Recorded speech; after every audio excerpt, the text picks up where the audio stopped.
Anchor, actor Anasuya 42 మంది పైన కేసులు పెట్టింది.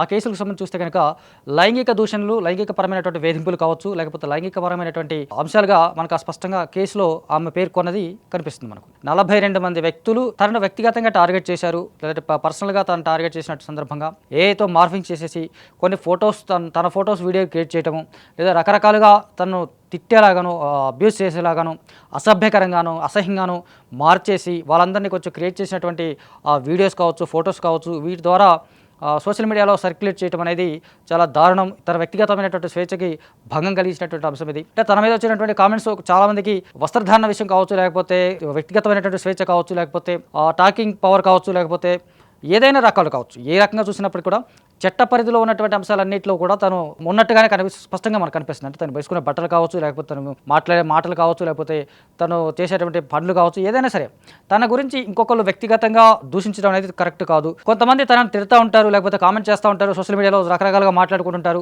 ఈ మేరకు కూడా కొంతవరకు భరించగలిగాను, కానీ అక్కడికి మించి అంతకు మించి ఆ స్థాయిలో కనపడడం అనేది తను వ్యక్తిగత స్వేచ్ఛని భంగం కలిగించేలాగా, లేకపోతే తన వ్యక్తిత్వాన్ని కూడా దారుణంగా దిగజార్చేలాగా ప్రవర్తించేలాగా వీళ్ళందరూ పనిచేయడం అనేది చాలా స్పష్టంగా తెలుస్తుంది.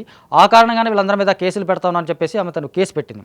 సో ఈ కేసులకు సంబంధించి చూస్తే కనుక అటు సైబర్ క్రైమ్ కావచ్చు, లేకపోతే ఐటీ చట్టం పరిధిలో కూడా వచ్చేలాగా ఈ మొత్తం కేసులు 42 మంది మీద కేసులు నమోదయ్యాయి. అంటే ఇది చూస్తే కనుక స్పష్టంగా అనసూయ మీద వ్యక్తిగతంగా చేసినటువంటి దాడిగా వాళ్ళందరూ కనిపిస్తూ ఉన్నారు. అనసూయనే వ్యక్తిగతంగా మాట్లాడేలాగా, లేకపోతే తన ఫొటోస్ మార్ఫ్ చేసేసి తన వ్యక్తిత్వాన్ని దిగజార్చేలాగా, తన వ్యక్తిత్వాన్ని హననం చేసేలాగా ప్రవర్తించారని చెప్పేసి తను స్పష్టంగా కేసులో పేర్కొంది. సైబర్ క్రైమ్ కూడా ఈ కేసును చాలా సీరియస్గా తీసుకున్నారు. ఈ కేసుల పరంగా చూస్తే కనుక భారతీయ న్యాయ సంహిత చట్టం కింద 75 కావచ్చు, లేకపోతే 79, 336/4,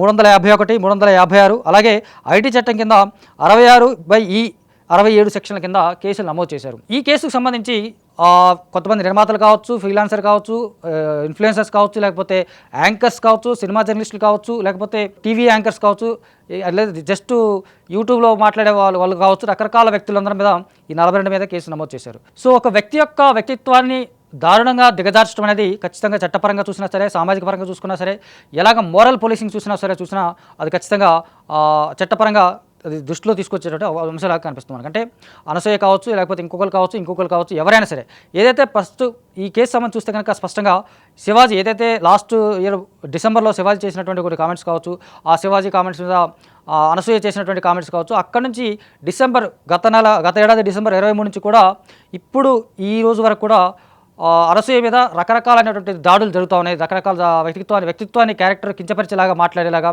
అవమానకరమైనటువంటి రీతిలో తను మాట్లాడేలాగా తను చేస్తూ ఉన్నారని చెప్పేసి ఆమె ప్రశ్నిస్తుంది. అంటే అటు శివాజీ చేసినటువంటి కామెంట్స్ మీద వచ్చినటువంటి మిక్స్డ్ కామెంట్స్ కావచ్చు, లేకపోతే మిక్స్డ్ ఒపీనియన్స్ కావచ్చు, at the same time Shivaji చేసినటువంటి కామెంట్స్ని సమర్థిస్తూ కొంతమంది, లేదా వ్యతిరేకిస్తూ కొంతమంది మాట్లాడినటువంటి సందర్భంగా కనిపిస్తోంది.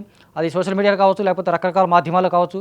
అట్ ద సేమ్ టైం రాశి కూడా రీసెంట్గా వచ్చినటువంటి ఒక కామెంట్ కూడా ఏదైతే జబర్దస్త్ షోలో కావచ్చు, లేకపోతే ఒక టీవీ షోలో అనసూయ చేసినటువంటి కామెంట్స్ వల్ల రాశి చాలా బాధపడ్డానని చెప్పినటువంటి సందర్భంగా కనిపిస్తుంది. దానికి కూడా అనసూయ దీనికి పబ్లిక్గా క్షమాపణ చెప్తున్నట్టుగా ఒక లెటర్ కూడా విడుదల చేయడం చూసింది మనం. అంటే వ్యక్తిత్వాలని మార్చడం, లేదా వ్యక్తిత్వాలని దారుణంగా మార్చడం అనేది చాలా చాలా ఖచ్చితంగా తప్పది. ఆ తప్పుని ఎట్టి పరిస్థితుల్లోనూ ఉపేక్షించడం కుదరదని చెప్పేసి ఇప్పుడు సైబర్ క్రైమ్ పోలీసులు కూడా దానికి తీసుకున్నటువంటి సీరియస్నెస్ కూడా యాడ్ అవుతుంది దానికి. అంటే చాలా ఏళ్ళుగా చూస్తే కనుక, ఇప్పుడే కాదు, ఇప్పుడు కొత్తగా అనసూయ కేసు పెట్టిందని, లేదా అనసూయ కేసు పెట్టబోతుందని చెప్పేసి ఇట్లా రకరకాలు కాదు, చాలా ఏళ్ళుగా కనిపిస్తుంది. ఏంటంటే వ్యక్తుల యొక్క మోరల్ పోలీసింగ్ అనేది స్పష్టంగా కనిపిస్తుంది. ఆడవాళ్ళ వస్త్రధారణ మీద స్పష్టంగా మాట్లాడుకోవడం ఉంటుంది.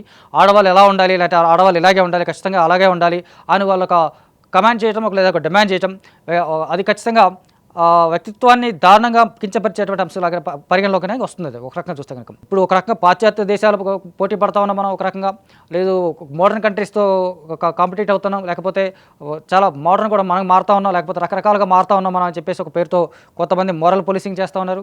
అట్ ద సేమ్ టైం ఆడవాళ్ళ వస్త్రధారణ ఇలాగే ఉండాలి, అలాగే చీరలే కట్టుకోవాలి, ఇలాంటి చీరలోనే ఉండాలని చెప్పేసి కొంతమంది మోరల్ పోలీసింగ్ చేయడం, దాని మీద కామెంట్స్ చేయడం, దాని మీద రకరకాలైనటువంటి దూషణలు చేయడం, వ్యక్తిత్వాలని క్యారెక్టర్ తగ్గించడం అనేది చాలా దారుణమైనటువంటి విషయం కనిపిస్తుంది.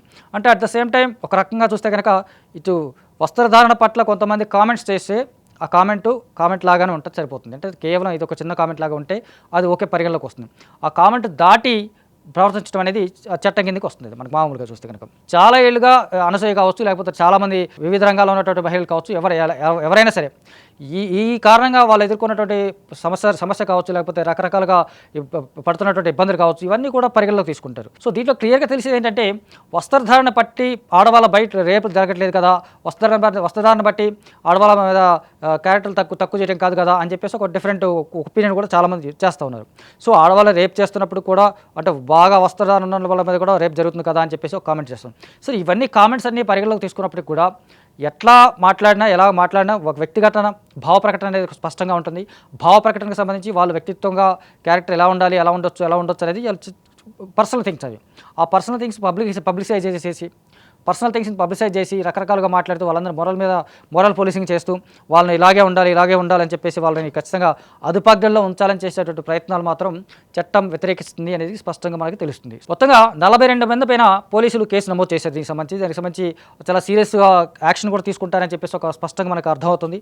దానికి సంబంధించి చాలామంది అంటే ఒక సెలబ్రిటీ హోదాలో ఉన్న వాళ్ళు కూడా ఈ కామెంట్స్కి లేదా ఈ కేసుకు సంబంధించినటువంటి పరిగణలోకి రావడం అనేది స్పష్టంగా కనిపిస్తుంది. సో ఇకనైనా ఇతర వ్యక్తుల మీద నెగిటివ్గా మాట్లాడడం, లేదా తక్కువగా మాట్లాడడం, లేదా తప్పు చేసేలాగా మాట్లాడడం, లేదా ప్రధానంగా మహిళల యొక్క వస్త్రధారణ కావచ్చు, మహిళల యొక్క వ్యక్తిత్వాలు కావచ్చు, లేకపోతే మహిళల యొక్క వాళ్ళ ప్రొఫెషన్ కావచ్చు, రకరకాల కించపరిచేలాగా మాట్లాడడం అనేది చాలా స్పష్టంగా తప్పు అవుతుందని చెప్పేసి చట్టం చెప్తా ఉంది. ఆ చట్టానికి లోబడి తీసుకునేటువంటి చర్యలన్నీ కూడా పరిగణలోకి వస్తాయనేది మనకు స్పష్టంగా కనిపిస్తూ ఉంది.